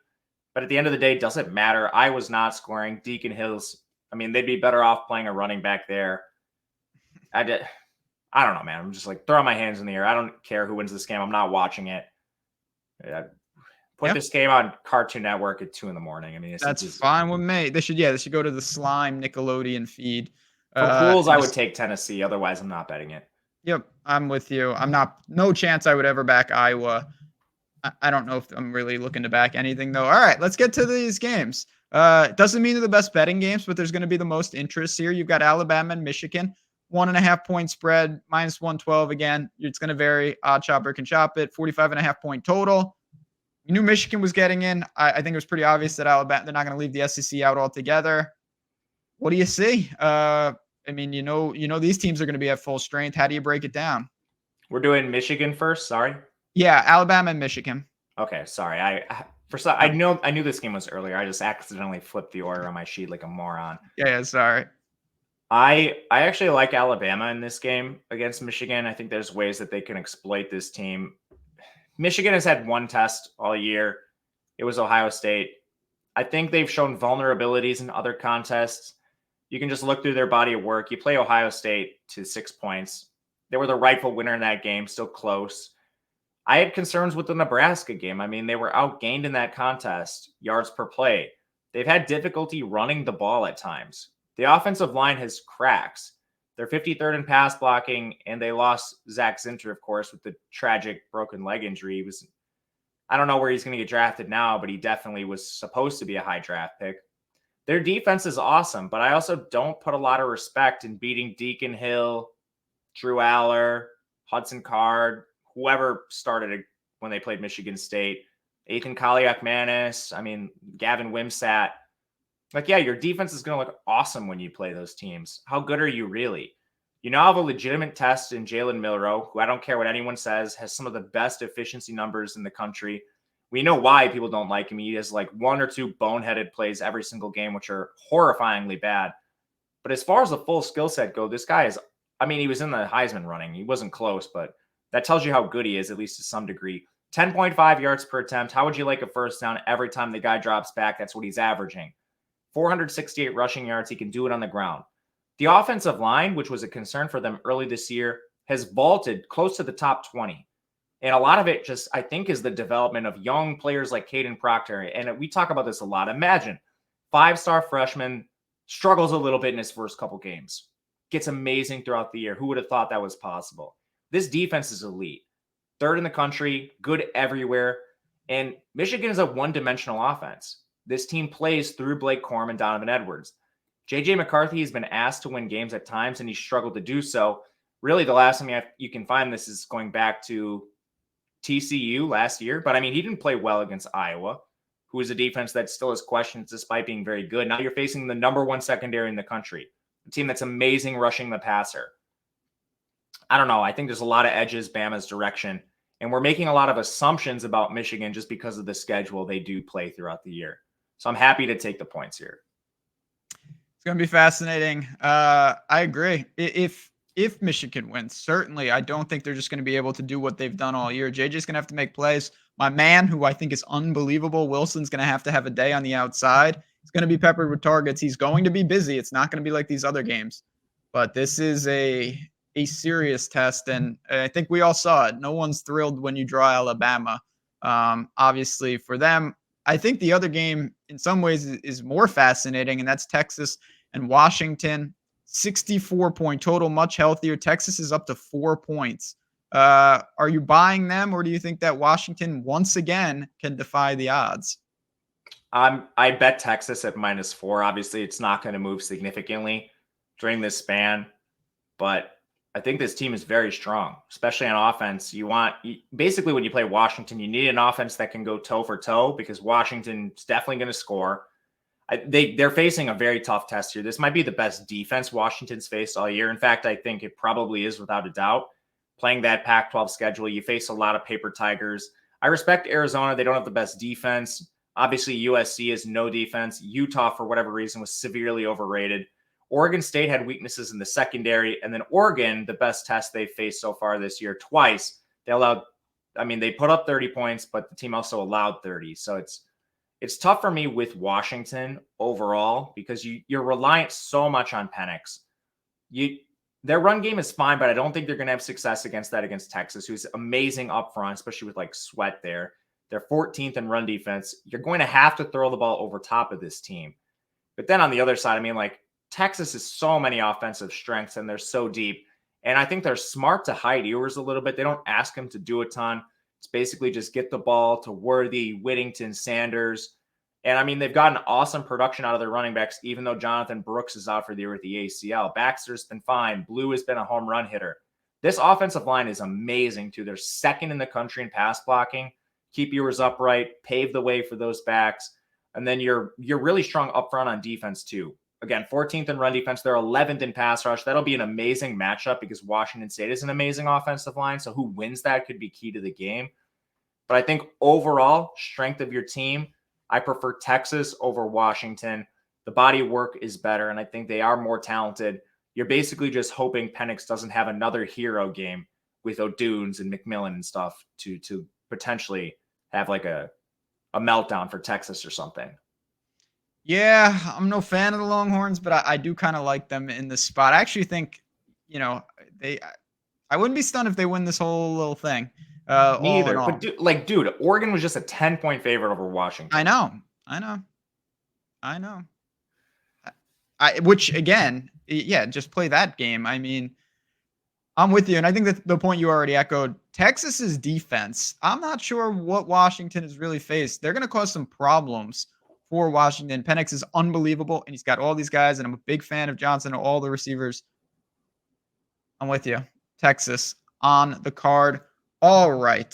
Woo, how are you feeling? That was a lot, but we did it. I feel great. I'm excited Excellent. For bowl season. I can't wait. Yeah. I'm excited for hoops too. Hopefully we can find something to do for hoops after this. Oh, we're going to find some idea. Drop in the comments what you want to see for college basketball because we're not going anywhere, but we got to do our recap. We'll give you our best bets. And again, for our loyal betting you audience, if you were skipping around and you did not hear Odd Chopper Premium from the picks to our community and Discord to all the premium tools, I'm talking to the EV betting, the market-based approach, parlay builder, arbitrage, all that stuff. It is combined into one package. The link is below.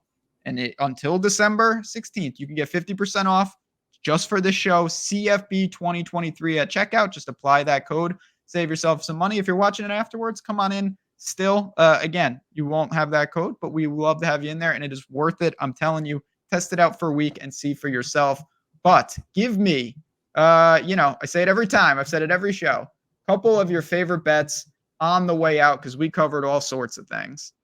Yeah, it's tough to pick. We did a million games. A couple I like that I think you can still get at the current numbers. I do like Texas Tech against Cal, who's down 2 starters on defense, 1 at the edge. That was really the only mismatch they had in their favor. Minnesota over Bowling Green. I think a lot of this non-movement, I suppose, is due to Ethan Kaliak-Manis hitting the portal. I think Cole Kramer's just fine under center, and Bowling Green had some opt-outs themselves. Texas State against Rice, JT Daniels medically retired. So that's something I think you can get to. I'll see where you're going before adding anything else. I'm going to go to Old Dominion. I really like that spot against Western Kentucky. Just not a lot there for that. And then I'm going to go to Wyoming. Shout out to a squad that I've always liked. Again, coaches retiring, pretty much intact. I almost said Arizona, but for me, those are the two I'll put on the board. Yeah, love those two both. I thought you were going to pick Old Dominion, so I left it for you. Yeah, thank you. You're a gentleman and a scholar. We appreciate it. We appreciate you guys. Again, news is going to break. Things are going to change, but we hope that you're just a little better equipped for bowl season with this mega episode. And again, the links below are for you guys. If you have any questions at all, find us on Twitter. Give this man a follow. Check out that data sheet. It is worth its weight in gold. Matt_Gajewski. You can find me at JazzRazDFS. Have a great season. It's going to be an awesome end to the year and an awesome start to 2024 for me, for Matt, for all of us at Odd Chopper. Thanks again for being with us all year. Hit the like button, support and share, please. We want to build this up. And of course, we'll be talking to you. We'll be having day-by-game breakdowns as we go along. But good luck on these games, and we'll talk to you soon.